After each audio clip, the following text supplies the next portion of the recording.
Okay, if this looks similar, it's the same as that carrot bed, but this is a different planting scheme. Same trellis going on with the tomatoes, but in this case, what we did was we planted this all to garlic last fall, I should say. And I shouldn't say the entire bed, just the bed edges got planted with garlic. We like to plant bed edges with garlic because garlic is, you know, maybe one of the few things that I feel most confident saying does actually help deter insects to some degree.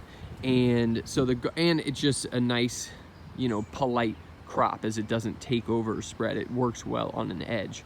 So we've got garlic sizing up here on the edges of the beds. Then we filled the entire bed in between the two garlics with beets. Beets were transplanted every 6 inches, basically, in numerous rows. And now those beets we've already started to harvest off of, they fill in the entire bed.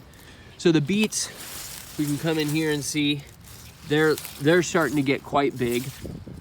And then when we came in, this is probably a 10-foot run, so we probably got 5 tomato plants that we literally just stuffed right into the beets. You know, maybe I had to thin a few beets out, but basically the beets got put in, the tomatoes got put in right into where the beets were growing. And now the tomatoes are growing up. You can see the tomato there in amongst the beets. And so as these beets get harvested, similar to the carrots in the previous bed, as these beets get harvested over the next month, the tomatoes will have more and more space to spread out.